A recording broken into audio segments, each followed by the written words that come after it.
which means you can remain seated if you're allowed.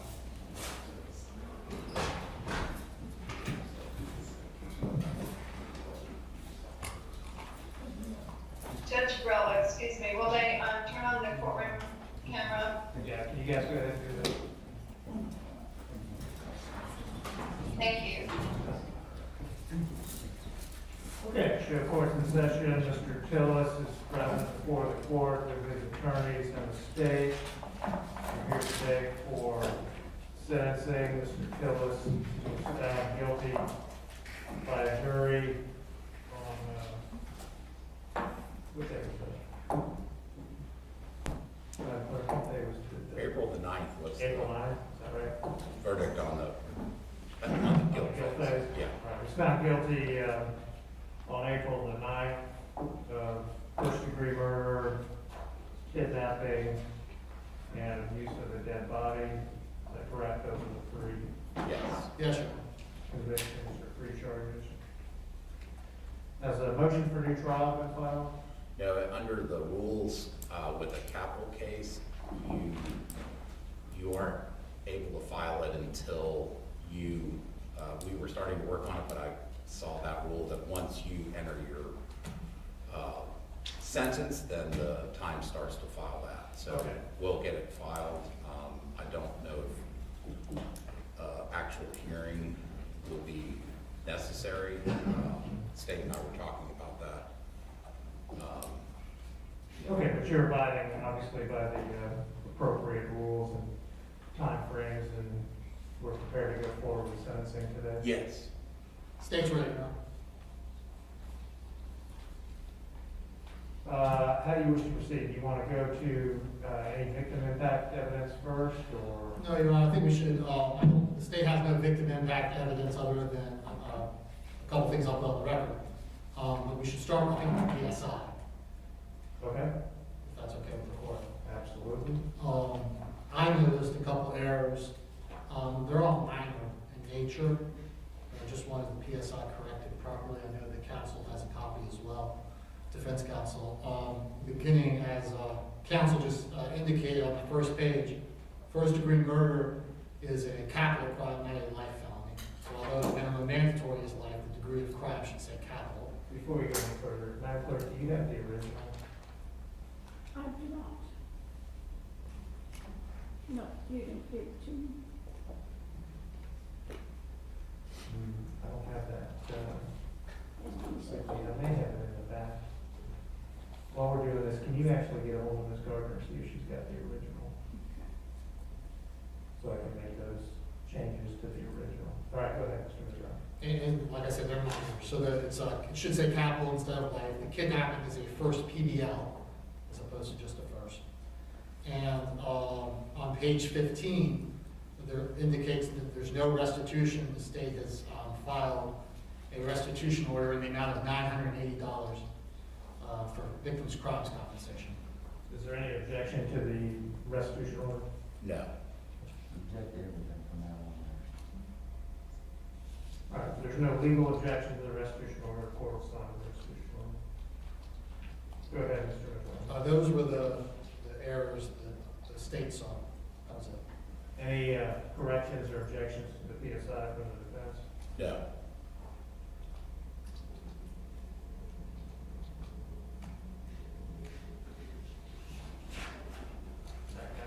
You have that.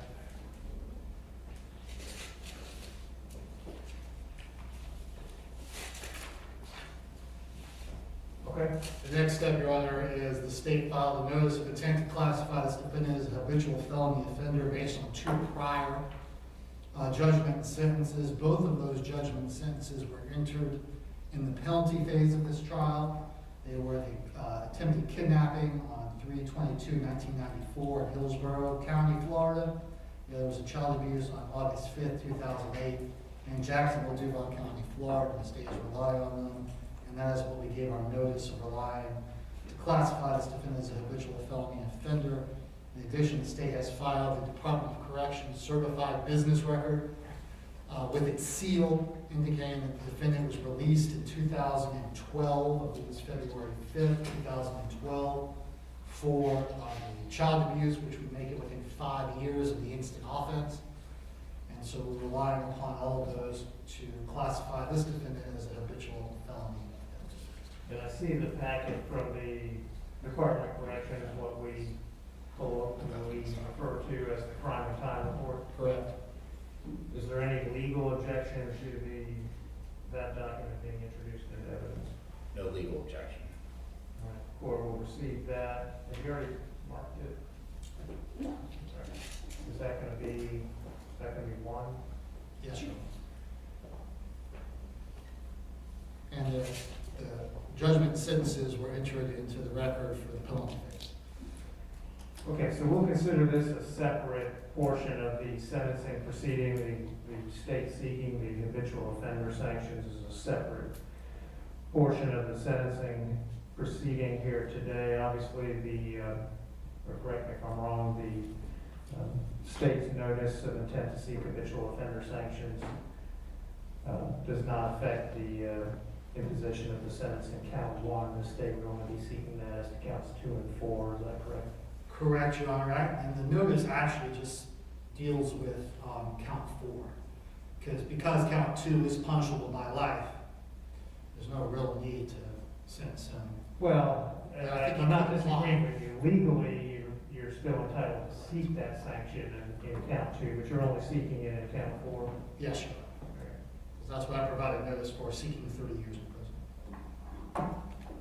Okay, has either side received any information or have any information or evidence that either of the judgment and sentences which were introduced at the trial have been set aside in any post-conviction proceeding, or that the defendant has received a pardon? No. No information from the defense. Anything else from the state on the habitual offender No, section? no, Your Honor. Anything from the defense on that? No, Your Honor. Okay, based on the information and evidence before the court will find that Mr. Tillis meets the criteria to be sentenced as an habitual felony offender on count 4, and that the protection of the public requires that I do so. All right, we will now proceed to the second part of the sentencing. Thank you, Your Honor. I just wanted to point out for the record that the victim's family is present, and it's Ashley Gunter and Darlene Johnson, both of which testified and gave victim impact statements in the penalty phase of this trial. So the only additional information that they wanted the court to know was a series of photographs that the state has introduced into evidence, which shows Joni Gunter along with her family and her growing up. Of particular note to the court is the photograph of Joni Gunter's son, which the court will be able to figure out who that is, as he is growing up under the care of his great-grandmother, Darlene Johnson. And that is of particular note about the impact that the murder of Joni Gunter has had upon our community. And beyond that, I don't think there's anything else from the family. So at that point, the state has no other evidence to offer. Okay, no one on the behalf of the family wishes to speak today. Correct, and as they previously have given victim impact statement.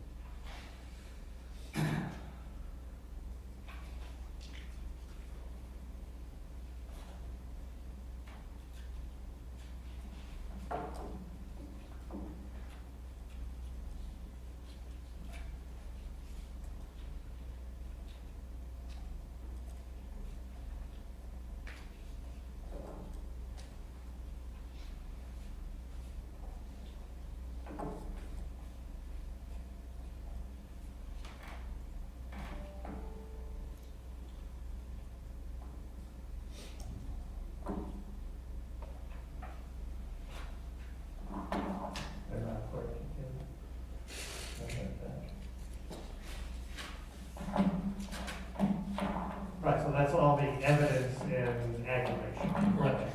Any evidence in mitigation that the defense wishes to present? No, we already obviously had a penalty phase hearing where we presented mitigation to the jury, so we don't have anything in addition to that. All right, does Mr. Tillis wish to address the court today? He does not. All right. Did you ask me that? Well, take a moment and see if he's changed his mind. Not even one of them, yes, I talking to council on Mr. Tillis apparently, and I will say, he did file, what is described in the filing as a Nelson. I saw that. Apparently, he has some statements he'd like to make related to council.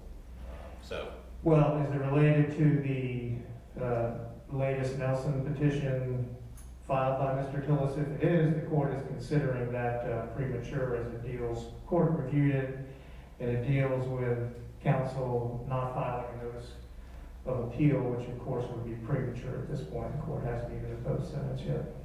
Is there anything else you wish to address the court about today? Actually, I have an abundance of caution. Mr. Tillis, you can remain seated, but raise your right hand. You solemnly swear or affirm to tell the truth, the whole truth, and nothing but the truth, so help you God. Yes, sir. All right, you put your hand down and make sure the microphone's there. All right, Mr. Tillis, anything you wish to say? Go ahead, sir. The only thing I wanted to put on the record, Your Honor, is that I was dissatisfied with counsel's representation during the trial. And it is not in reference to the mitigation. Okay, speak your piece. The April 30th, the Nelson petition, and July 19th, 2020, the court advised Mr. Fletcher to examine witnesses listed in the April 30th petition. Mr. Fletcher, a year later, proceeded into the trial without examining those witnesses. 23 defense witnesses. Mr. Fletcher refused to call any to corroborate my testimony. Mr. Mayos did absolutely nothing during the trial. He prepared no mitigation. The mitigation was prepared by outside independent counsel, which, Your Honor, denied that motion. And yet, independent counsel came in anyway, and in the 11th hour saved me from the death penalty. Mr. Fletcher and Mr. Mayer's representation during the trial is ineffective and incompetent. And that is pretty much all I wanted to say in that regard, sir. Okay, thank you, Mr. Tillis. Yes, sir. All right, anything else from the defense? no, All right, Mr. Mizrahi, argument? Your Honor, obviously, it's a mandatory sentence as to count one. The court is well familiar with the facts of this case. The state is seeking to have a consecutive life sentence imposed in count 2, and followed by a consecutive 30 years in count 4. Thank you.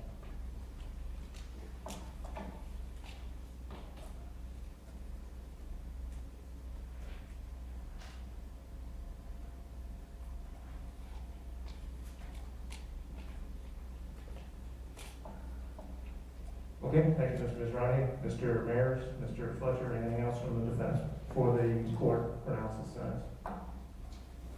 No, Your Honor. No, Your Honor. Okay, any legal reason why sentence cannot now be imposed?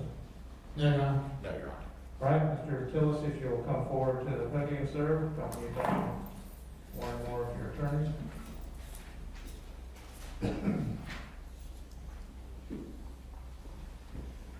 Mr. Tillis, the jury having found you guilty in count 1 of murder in the first degree, it is the judgment and sentence of the court that you be adjudicated guilty of that offense, sentenced to life in the Florida State Prison with credit for 4 years, 5 months, and 24 days, or 1,637 days time served. In count 2, the jury having found you guilty of kidnapping, the court adjudicates you guilty of that first-degree felony punishable by up to life in prison, sentence you to life in the Florida State Prison with the same amount of credit time. That sentence will run consecutively to the sentence imposed in count 1. In count 4, the jury having found you guilty of the second-degree felony of abuse of a dead human body, the court adjudicates you guilty of that offense, sentences you to 30 years in the Florida State Prison with the same amount of credit time. That sentence is to run consecutively to the previously imposed sentences in counts 1 and 2.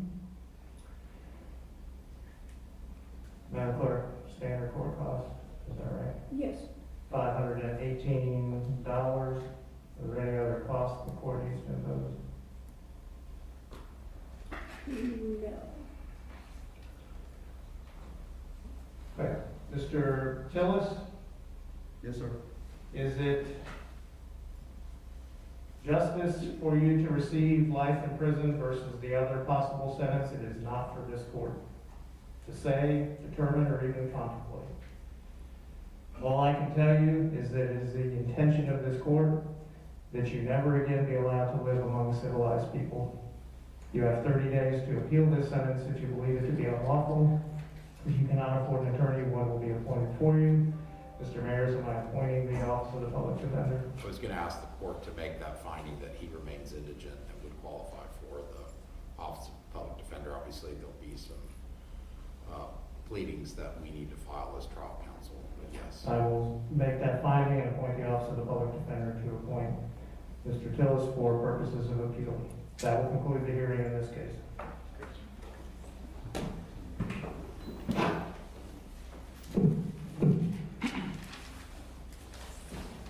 We'll be in recess until 2:30.